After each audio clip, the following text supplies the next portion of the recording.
Hello everyone, how are you all. Welcome to idea infusion by triumph academy. आज हम करने वाले हैं बिजनेस एनालिटिक्स का यूनिट नंबर 2। ये आपका होगा तो आपके आगे के 4 यूनिट तो हो चुके हैं, बस ये सेकंड यूनिट आपका रह गया था, तो आज इसको करके बस फिनिश करते हैं।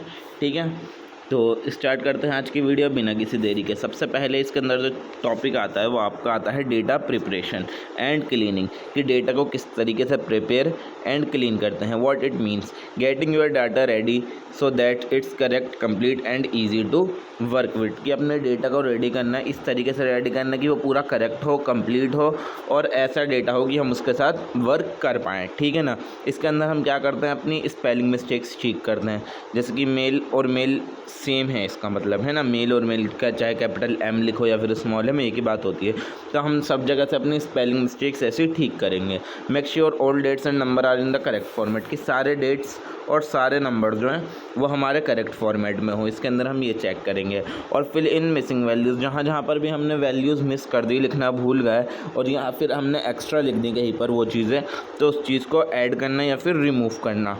ठीक है, डिलीट एक्स्ट्रा और अननेसेसरी रो और कॉलम, और जो जितने भी हमारे एक्सेल के अंदर एक्स्ट्रा रो बने हुए हैं, एक्स्ट्रा कॉलम्स बने हुए हैं, उन सबको डिलीट करना जो अननेसेसरी हैं। ठीक है ना, ये सब चीज़ें ही करना data preparation and data cleaning कहलाया जाएगा। उसके बाद आता है find and filter. Find and filter, find कैसे करते हैं हम एक्सेल के अंदर। एक्सेल के अंदर हम अगर हमें कोई सा भी वर्ड ढूंढना हो, ठीक है, तो हम क्या मान लीजिए आपको कुछ वर्ड ढूंढना है, आइडिया, मान लीजिए आइडिया जहाँ जहाँ पर भी है लिखा हुआ वो आपको रिमूव करना है फॉर एग्ज़ाम्पल। ठीक है, तो आप क्या करेंगे, Ctrl+F दबाएंगे, अपने एक्सेल खोलेंगे, वो फाइल खोलेंगे जो आपकी चल रही है, Ctrl+F दबाएंगे और आप आइडिया जो है सर्च कर लेंगे। तो जितना भी जहाँ जहाँ पर भी आइडिया आपका लिखा हुआ होगा ना फाइल के अंदर, वो आइडिया आपका क्या हो जाएगा, शो होने लगेगा जहाँ पर भी लिखा हुआ होगा। अब filter, allow you to show only the row you care about. और फिल्टर कैसे करेंगे, यानी कि जो एक्स्ट्रा चीज़ें हैं वो हटा देना और जो आपके मतलब की चीज़ें हैं वही चीज़ें देखना, फिल्टरिंग कहलाता है, आपका फिल्टर कहलाता है। Show only student who got more than 80 marks, यानी आपके पास पूरा डेटा है, ठीक है, उसके अंदर सब बच्चों के मार्क्स हैं 0 से लेकर 100 तक, जिसके जितने जितने भी मार्क्स हैं पूरी क्लास के मार्क्स हैं, बट आपको देखने की किस किस बच्चे ने 80 से अबव स्कोर करा। तो आपने फ़िल्टर कर दिया इस चीज़ को, है ना, आपने बाकी बच्चे अलग कर दिए और 80 से ऊपर वाले अलग कर दिए और आप उन लोगों को देखने लगे जिनके 80 से ऊपर मार्क्स थे। तो ये क्या चीज़ कहलाई जाएगी, फ़िल्टरिंग, की आपने डेटा को फ़िल्टर कर दिया, आपने जो भी आपके पास इन्फॉर्मेशन गिवन थी उसको फ़िल्टर कर दिया। अब ये किस तरीके से करते हैं, click on the top row, हम टॉप रो पर जाएंगे, गो टू डेटा का ऑप्शन आएगा, वहाँ से मतलब टॉप रो पर जाकर डेटा के अंदर जाएंगे, टॉप रो के अंदर डेटा इंसर्ट ये सब चीज़ें शो हो रही होंगी आपकी, तो डेटा पर जाएंगे, डेटा के अंदर फ्लिप का ऑप्शन आएगा आपका फ़िल्टर का, click the drop down arrow to set your filter. तो हम अपने ड्रॉप डाउन एरो को अपने जो भी हमें फ़िल्टरिंग करनी है उस हिसाब से सेट कर लेंगे। तो इस तरीके से ये चीज़ कहलाई जाएगी। इसका मैं प्रैक्टिकल एस्पेक्ट जो है आपको एक्सेल के ऊपर भी कर दिखा दूंगा, आप घबराएं नहीं, आपका थियोरेटिकल पार्ट समझा रहा हूँ, इसको मैं एक्सेल शीट पर भी कर दिखा दूंगा आपको। अब आता है conditional formatting. What it does, conditional formatting होती क्या है, करती क्या है, ऑटोमेटिकली चेंज द कलर और format of a cell based on its value. Value के हिसाब से जो भी कॉलम है उसको या फिर सेल है उसका कलर चेंज कर देना या फॉर्मेट चेंज करना, ये क्या कहलाई जाती है, कंडीशनल फॉर्मेटिंग। ठीक है ना। फॉर एग्ज़ाम्पल अगर आपको समझ में नहीं आया, मान लीजिए जहाँ पर भी जितने भी बच्चों के 90 से ऊपर मार्क्स हैं आपके पास, वही फॉर एग्ज़ाम्पल दोबारा ले लेते हैं कि आपके पूरी क्लास के मार्क्स हैं, 60 बच्चे हैं आपकी क्लास में, 60 बच्चों के मार्क्स हैं, मगर आपको क्या करना है, आपके 90 से जितने भी ऊपर वाले हैं ना वो देखने, तो आपने फ़िल्टर करा और उनको क्या कर दिया, ग्रीन मार्क कर दिया, ताकि आप बाद में जब भी खोलें ना आपको ऐसा ढूंढना ना पड़े, जहाँ जहाँ पर भी आपको ग्रीन दिखे आप समझ जाएं कि ये वो बच्चे हैं जिनके 90 से ऊपर मार्क हैं, या फिर जिनके कम नंबर आए, मान लीजिए 30 से नीचे आए, उनको रेड मार्क कर दिया, ताकि आपको पता लग जाए कि कौन बच्चे फेल हुए हैं। ठीक है ना, इस चीज़ को क्या कहलाई जाती है, ये कंडीशनल फॉर्मेटिंग कहलाई जाती है। अगला जो टॉपिक इसके अंदर, use colour scale to show high to low values, हाँ कि मतलब हम कलर स्केल का शो कर रहे हैं इसके अंदर, हाई वैल्यू दिखाने के लिए हम ग्रीन यूज़ कर रहे हैं, लो वैल्यूज़ दिखाने के लिए रेड कर रहे हैं। इसके और भी एग्जांपल हो सकते हैं जहाँ आप और दूसरे कलर भी यूज़ कर सकते हैं, ये स्पेसिफिक नहीं है, ये मैंने फॉर एग्जाम्पल के लिए आपको बताया। इसको किस तरीके से करेंगे, हम होम के अंदर ही आपका कंडीशनल फॉर्मेटिंग का ऑप्शन आ रहा होता है, आप वहाँ जाएँ, वहाँ से आपकी कंडीशनल फॉर्मेटिंग ऑलरेडी हो जाएगी जिस तरीके से भी आपको सेट करनी होगी। अब text to column, text to column क्या होता है, what does it mean, split one column into multiple column using space comma और अदर सेपरेटर, कि एक कॉलम को हमने बहुत सारे कॉलम में कन्वर्ट कर दिया। किस तरीके से, या तो बीच में स्पेस डाल दिया, कॉमा लगा दिया, या फिर दूसरा जिस तरीके से हम सेपरेट कर सकते हैं दो कॉलम्स को उस तरीके से कर दिया। यानी एक कॉलम को बहुत सारे कॉलम में बदल देना कि किस किस चीज़ का यूज़ करके, स्पेस कॉमा या फिर दूसरे सेपरेटर का यूज़ करके टेक्स्ट टू कॉलम कहलाया जाता है। एग्जाम्पल ऐसे लिखा हुआ है, जॉन स्मिथ कॉमा 1 2 3 स्ट्रीट, ऐसे लिखा हुआ है। तो आपने दो चीज़ों में कर दिया इसको, जॉन स्मिथ एक कॉलम में और 1 2 3 स्ट्रीट दूसरे कॉलम में, ठीक है ना। और इसको भी कैसे करते हैं हम, डेटा ऊपर डेटा का ऑप्शन आ रहा होगा आपका टॉप रो के अंदर, वहाँ टेक्स्ट टू कॉलम का ऑप्शन आएगा। तो जितने भी कॉमा वाले ऑप्शन होंगे ना, वहाँ से आपके वो खुद सेपरेट हो जाएंगे, ठीक है ना। एक कॉलम अलग बन जाएगा नाम का और दूसरा जो एड्रेस का है वो कॉलम अलग बन जाएगा, ठीक है ना। इसको हम क्या बोलेंगे, text to column. I hope आपको मैं जो समझा रहा हूँ वो अच्छे से समझ में आ रहा होगा। मैं कोशिश कर रहा हूँ ईजी से ईजी लैंग्वेज के अंदर आपको समझाऊँ, ठीक है। अब रिमूविंग डिप्लीकेट्स, अब डिप्लीकेट डाटा जो होता है उसको किस तरीके से हम रिमूव करते हैं। फाइंड एंड रिमूव रिपीटेड रो और वैल्यूज़ इन योर डाटा, इसके अंदर हम ढूंढते हैं और रिमूव कर देते हैं क्या, जो भी चीज़ें रिपीटेड रोज़ हैं या फिर रिपीटेड वैल्यू हैं हमारे डेटा की, उसको ढूंढकर उसको रिमूव कर देना रिमूविंग डुप्लीकेट्स कहलाया जाता है। एग्जाम्पल फॉर एग्जाम्पल दे रखा है john@example.com, ये आपका जो है एक बार लिखना था आपको, बट वो लिखा हुआ है कितनी बार है, 3 बार लिखा हुआ है। तो आप डेटा के अंदर जाएंगे, रिमूव डुप्लीकेट के ऑप्शन पर क्लिक करेंगे, आप टाइप कर देंगे john@example.com और फिर जहाँ पर भी वो एक्स्ट्रा होगा वो आपको शो हो जाएगा, आप उसको डिलीट कर देंगे, ठीक है ना। इस तरीके से आप अपना डुप्लीकेट डाटा एक्सेल के अंदर से रिमूव कर सकते हैं। ये सारी जितनी भी बात चल रही है यहाँ पर फ़िलहाल एक्सेल की ही बात चल रही है, तो आप कंफ्यूज मत होइएगा, ठीक है। मैं आपको इसका प्रैक्टिकल एस्पेक्ट भी बहुत जल्द कराने वाला हूँ। डेटा वैलिडेशन, डेटा वैलिडेशन क्या होता है, करता क्या है, control what values can be entered in a cell, की मतलब किस सेल के अंदर क्या वैल्यूज़ आनी चाहिए, वो क्या कहलाई जाती है हमारी चीज़, डेटा वैलिडेशन कहलाई जाती है। For example only number from 1 to 100, यानी आपको पता है आपको डालना है कि क्या नाम है 1 से लेकर 100 तक ही नंबर इस कॉलम में आए, इसके अलावा कुछ और ना आए, ठीक है ना। तो आप ये सेट कर देंगे कि इन कॉलम्स के अंदर ना कुछ नाम आ सकता ना कुछ और आ सकता, सिर्फ नंबर आ सकते हैं 1 से लेकर 100 तक, ठीक है ना। इसको हम क्या बोलेंगे, data validation. Create a drop down list of countries, यानी आपको ऐसे ड्रॉप डाउन लिस्ट बनानी है, यानी कि सिर्फ कंट्रीज़ के ही नाम आने चाहिए और कोई नंबर नहीं आना चाहिए या फिर नेम नहीं आना चाहिए। तो वो चीज़ें करना आपका डेटा वैलिडेशन कहलाया जाता है। इसको भी किस तरीके से जाएंगे, एक्सेल के अंदर आपको ऊपर डेटा का ऑप्शन आ रहा होगा, वहाँ डेटा वैलिडेशन हुआ आएगा, आप वहाँ पर क्लिक करें, इस तरीके से आपका डेटा वैलिडेट हो जाएगा। नेक्स्ट चलते हैं, और क्या है इसके बाद, फाइंडिंग अनयूजुअल डाटा, आउटलायर्स जिसे बोलते हैं। अनयूजुअल डाटा ढूंढना या फिर आउटलायर्स ढूंढना दोनों सेम चीज़ होती हैं।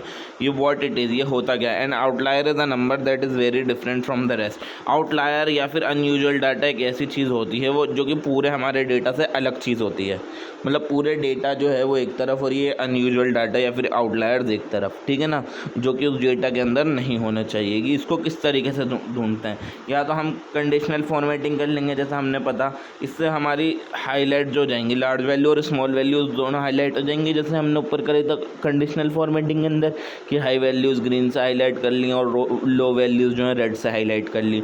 Sort values from smallest to largest to spot strange ones, फिर हम उनको अरेंज कर देंगे स्मॉलेस्ट से लेकर लार्जेस्ट की तरफ। फिर उसके अंदर जो भी हमें क्या नाम है अनयूजुअल दिखेगा कि अरे ये तो नंबर की जगह कुछ अल्फ़ाबेट लिखा हुआ है, ठीक है ना, तो हम उसको देखेंगे कि अगर हम जब खुद उसको लगाएंगे सही फॉर्मेट में तो हमें खुद दिख जाएगा। मान लीजिए नंबर दे रखे हैं 1 2 3 4 5, उसके बीच में ए है, तो वो ए क्या होगा, एक तरीके से आउटलायर होगा, क्योंकि ए का उसमें कुछ लॉजिक बनता नहीं है। मार्क्स लिखे हुए हैं, मार्क्स के अंदर नंबर्स ही होंगे, वहाँ पर ऐसा लिखा हुआ ए बी, तो उसका कुछ मतलब नहीं बनता, ठीक है।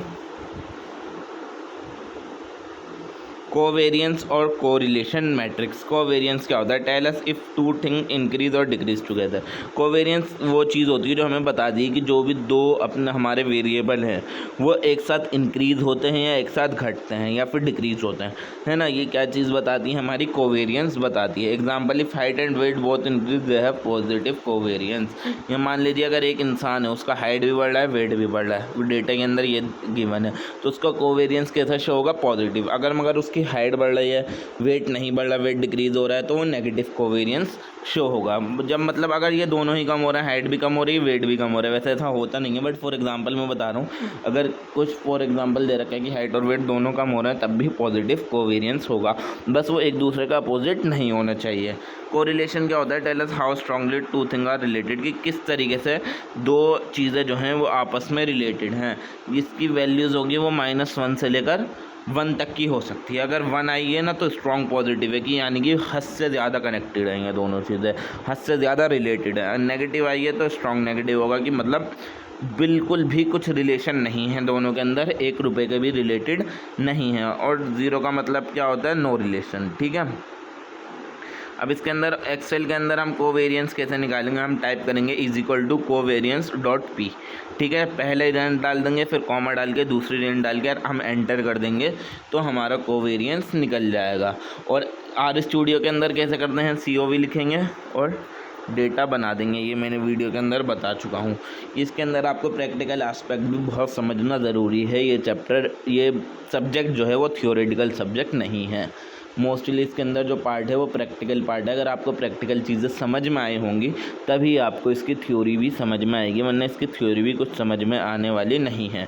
कोरिलेशन के अंदर अगर हमें जो एक्सेल में करना है =कोरेल टाइप करेंगे, ब्रैकेट बनाएंगे, पहली रेंज डालेंगे, कॉमा लगाकर दूसरी रेंज डालेंगे, फिर कॉमा दोबारा कॉमा नहीं ब्रैकेट लगाएंगे और फिर एंटर कर देंगे। ठीक है, इस तरीके से आपको कोरिलेशन निकल जाएगा। देखिए यहाँ तो मैं बता दूंगा कि ऐसे कर देंगे, बट जब आप खुद एक्सेल पर वो चीज़ करेंगे और या फिर मैं आपको कर दिखाऊंगा, मेनली आपको तभी समझ आएगी वो चीज़। इतनी ईजिली वो चीज़ समझ में आने वाली आपको नहीं है।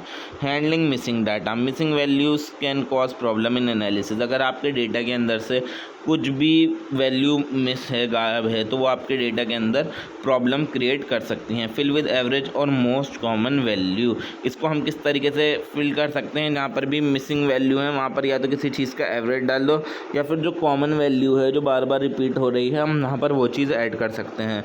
मान लीजिए NA लिखा हुआ है कहीं पर, नॉट एप्लीकेबल, तो या फिर 0 लिखा हुआ है। ठीक है, तो वो मिसिंग वैल्यूज़ हैं आपकी, वहाँ पर आपको फिल करना पड़ेगा, या तो उस रो को ही हटा दो। मेनली ये सबसे आसान चीज़ क्या है? अगर उसके अंदर और कुछ इंपॉर्टेंट डेटा नहीं है उस रो के अंदर, आप उस पूरी रो को उड़ा दो। ठीक है, और अगर नहीं है तो आप क्या करो? टाइप करो =if, फिर ब्रैकेट लगाओ IS ब्लैंक A2, और ये जो पूरी आपको दे रखी है ना, ये आप टाइप कर दें वहाँ पर। जब आप ये चीज़ टाइप करेंगे ना तो वो आपका ऑटोमेटिकली वो खुद अपने हिसाब से उस चीज़ को फिल कर देगा, आपका जो डेटा है। ठीक है ना, फिर आप डेटा समराइजेशन की, डेटा को किस तरीके से समराइज़ करते हैं? व्हाट इट मीन्स, इसका मतलब क्या होता है? Giving quick summary of the data, यानी जो इतना बड़ा डेटा आपको गिवन है ना, ये आपको उसकी छोटी सी समरी निकाल के दे देगा। ठीक है, जिससे आपको प्रॉब्लम ना हो कुछ, मतलब वो चीज़, वो पूरा डेटा ईजिली समझ में आ जाए। सबसे पहले कॉमन फंक्शंस क्या क्या होते हैं? सम, फिर ब्रैकेट के अंदर हम रेंज डाल देंगे तो ये ऐड नंबर, यानी जितने भी नंबर्स हैं ये सबको ऐड कर देगा। यानी अगर हमें सबका सम निकालना हो, सबका एडिशन निकालना हो, तो हम क्या कमांड डालेंगे? =सम, फिर ब्रैकेट के अंदर जो भी रेंज है, जिनका भी हमें प्लस निकालना है वो डाल देंगे। और अगर हमें मीन निकालना है तो =एवरेज टाइप करके ब्रैकेट लगाएंगे, रेंज लिखेंगे, फिर ब्रैकेट क्लोज करके एंटर कर देंगे, तो उस पूरे डेटा की एवरेज निकल जाएगी या फिर मीन निकल जाएगी, जो कि सेम ही चीज़ होती है। ठीक है, हाईएस्ट और लोएस्ट वैल्यू कैसे निकालेंगे? हाईएस्ट निकालने के लिए =मैक्स और ब्रैकेट के अंदर रेंज, और लोएस्ट वैल्यू निकालने के लिए MIN, यानी कि मिनिमम, और फिर ब्रैकेट के अंदर रेंज डाल देंगे। तो इस तरीके से हमारे पूरे डेटा की हाईएस्ट एंड लोएस्ट वैल्यूज़ निकल सकती हैं। और अगर हमें नंबर्स काउंट करने की, ये डेटा जो है इतना सारा, कितने नंबर्स हैं इसके अंदर, तो =काउंट लिखेंगे और ब्रैकेट के अंदर हम रेंज डाल देंगे। तो इस तरीके से हम डेटा को समराइज़ कर सकते हैं, इजी फॉर्मेट में समझ सकते हैं। ठीक है, data visualization, graph and chart की, डेटा को विजुअलाइज कैसे करते हैं, उनको ग्राफ्स पे कैसे शो करेंगे, उनको चार्ट्स पे कैसे शो करेंगे, ये क्या कहलाई जाती है हमारी चीज़? Data visualization. इसका पर्पस क्या होता है? To help see pattern and trend easily. तो जो भी हमारा ट्रेंड होगा ना, वो हमें डाटा से दिखकर तो समझ में नहीं आएगा टेबुलर फॉर्म में, मगर अगर हम ग्राफ देखेंगे और हम देखेंगे कि ऐसा कुछ बना हुआ है, तो हमारे लगेगा हाँ कि हमारा ग्राफ ऊपर की तरफ जा रहा है, यानी पॉजिटिव रिलेशन है। ऐसा बना हुआ है तो नीचे की तरफ आ रहा है, हाँ भाई नेगेटिव रिलेशन है।